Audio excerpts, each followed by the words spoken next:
Human nibuto ang Mount Canlaon sa Negros Island kagahapon Huwebes, Hulyo 9, apektado ang Sugbo.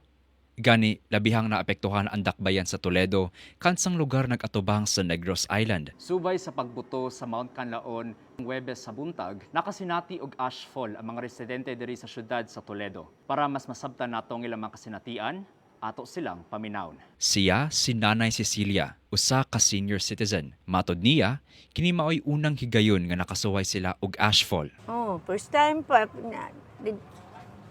pag kuan yan, tingami nga nung naiabog. Nataranta ko, kinabi ako yung mga apo to sa eskwela nga, napanik man po ang eskwelahan nga mo, kanang ipakuha na ba ang mga bata kay tungod lagi ato.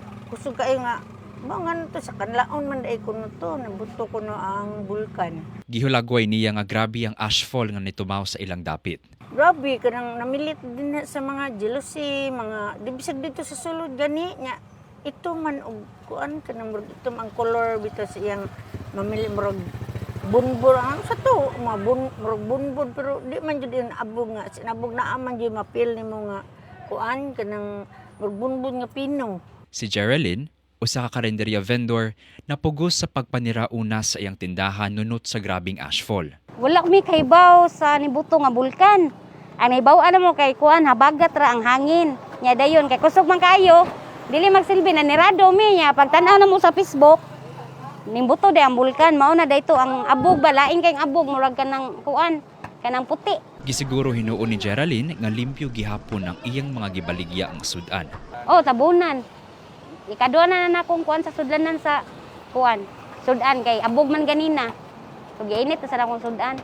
Nya niabli ko ganina kay hinay ang hangin. Human sa panghitabo, subsub ang monitoring nga gibuhat sa lokal nga kagamhanan sa dakbayan sa Toledo. Dunay gipahigayon nga council meeting o gikansela dayon ang klase sa syudad pagsiguro nga luwas ang mga residente. Nagpahimangno sab si Toledo City Mayor Joy Perales sa mga residente nga kanunay magsulob og face mask ug likayan ang paggawas-gawas kun mahimo. Sa ilang bahin, matod ni Philippine Atmospheric, Geophysical and Astronomical Services Administration kon Pag-asa Visayas Chief Alfredo Kiblat Jr.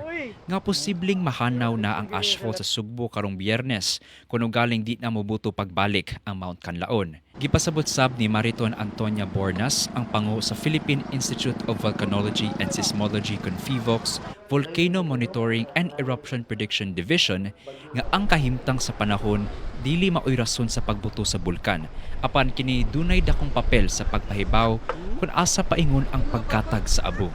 Kahinumduman nga apektado ang Pilipinas sa Typhoon Inday ug habagat dihang nahitabo ang pagbuto sa bulkan. Gani, gitataw sa Pag-asa nga nakasinati og moderate to strong southwest wind ang Kabisayan nga maoy posibleng rason kung nganong naabot ang abo dinhi sa Sugbo gikan sa Negros Island. Sa karon, padayong giabisuhan ang mga residente sa pagmonitor sa mga advisories ug padayong magsul-ob og face mask ilabi na katong adunay mga comorbidities. Kini si Gabriel Solamo, UP Cebu Intern.